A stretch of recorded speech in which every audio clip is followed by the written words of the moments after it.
we bring in our good buddy Eric Flack of WUSA 9. Covers many different things, is one of their lead investigative reporters, and specifically gets a lot of stadium intel and information. We've had him on a bunch to talk about the Commander Stadium pursuit. But today, Eric, we are talking about the other biggest teams in town, and that would be the Capitals and the Wizards, because the Virginia State Senate refused to take up a bill in the Finance Committee to say, like, hey, we'll look at this whole move to Potomac Yards thing. And I guess the big question is, like, how significant of a hit is this to Ted Leonsis and what he wants to do? Like, is this still on? I guess would be the big, like, overarching yes, no kind of wall that we're leaning one side or the other on here. Craig, the answer is yes, it's significant. No, the deal is not dead. Okay. It's, of course, significant that the Senate Finance Committee won't even consider the bill, won't even talk about it right now, because there is so much mounting opposition against it. That would have to change. Make no mistake about it. That no Potomac Yard arena can get done if that doesn't change. The Senate would have to go through the Finance Committee. There is a huge funding arm of this. That would have to change. Monumental hastily called a news conference after all this broke this morning, and they are contending that this is part of the process, that they have strong support in the House of Delegates, that they are going to be able to get in front of the Lucases of the world, who is the chair of the Senate Finance Committee, and it has become kind of the face of the opposition of this arena. We're not going to build a billion. Same thing that was happening with Dan Snyder. We're not going to build a billionaire's playground on the backs of taxpayers, that sort of thing. Mm-hmm. And Monumental believes that they're going to be able to get in front of those people and convince them to change their mind. Now, how they do that is yet to be seen. You can change the framework of the bill. You can reduce the amount of money you're asking for. You can get Glenn Youngkin to repair the damage he made over the weekend when he gave a partisan speech that really called out Democrats, the same Democrats he needs to work with him on this arena. So it's probably a huge tactical mistake by Youngkin. And the Democrats also feel like, that he has not done enough to negotiate with them. This is a huge investment in Northern Virginia. Virginia is a big state, and it's not all as rich as Northern Virginia is. And there are politicians and constituents who do not want to send that much money to Alexandria and Fairfax County without saying, what are you doing for us? What are you doing, for our, constituents? What are you doing for these other parts of the state? So it's a huge blow. But, now it's up to Monumental to see if they can put this deal back together. So I guess there's so much to talk about here. The first thing I would ask is this purely about the money? And obviously today's news is about the money, right? Because you have the Finance Committee refusing to take this up. But there's also all of these questions about the actual infrastructure and the metro needing to be redone and the traffic around National Airport. How much of the objections here are substantive, non-financial, versus just what you kind of where you ended there of saying this is about the money that would be going from Virginia taxpayers to Northern Virginia / into Ted Leonsis's pockets? I think there's concerns about everything. I think there is a growing belief. Everybody's just kind of still digesting this. And I think the further and further we get away from that announcement, people really feel like, and politicians really feel like, Youngkin sprung this on them, that he did not do enough outreach with Leonsis to get a broad coalition to come together to support this plan before introducing it. And so it's easy to talk about the money, but I think there's politics involved here. Again, I think when Youngkin gives a very partisan speech over the weekend, Democrats are like, whoa, we're supposed to be working together. You need our help on this deal. And here you are calling us out and, throwing stones at us. That's not going to work.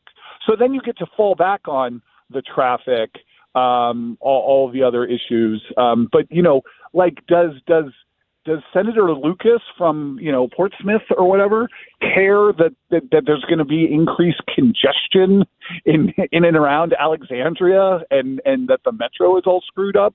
I don't see them giving a darn about, things like traffic, because it doesn't really affect them. That's really a local problem.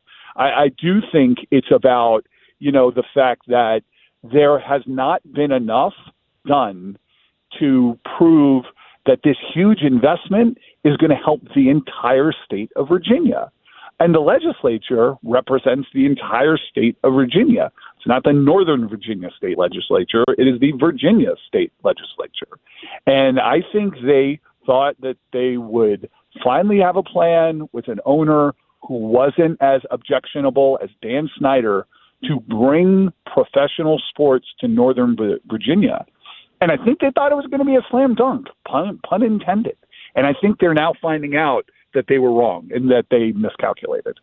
No, they've now missed an empty netter or something. I don't know. My hockey analogies are not as strong, and I felt like we needed to represent everyone. Eric Flack is with us on from WUSA 9 here on the Hoffman Show.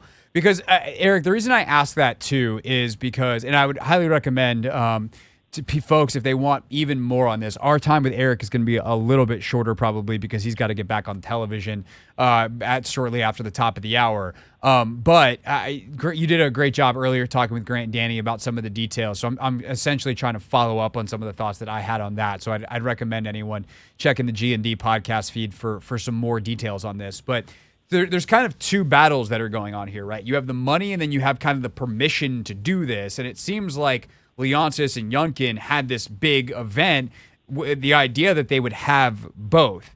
It seems like if the problems truly are financial, those can get worked out because that's politics. You follow the money and eventually people get what they want out of it, and they can wring some money out for their part of the state, or they can convince their constituents that there is the funding that will come out of the tax revenue from this, that, or the other special tax district can funnel through to them, and it's actually a win, even if you have to pay some money up front. It's an investment.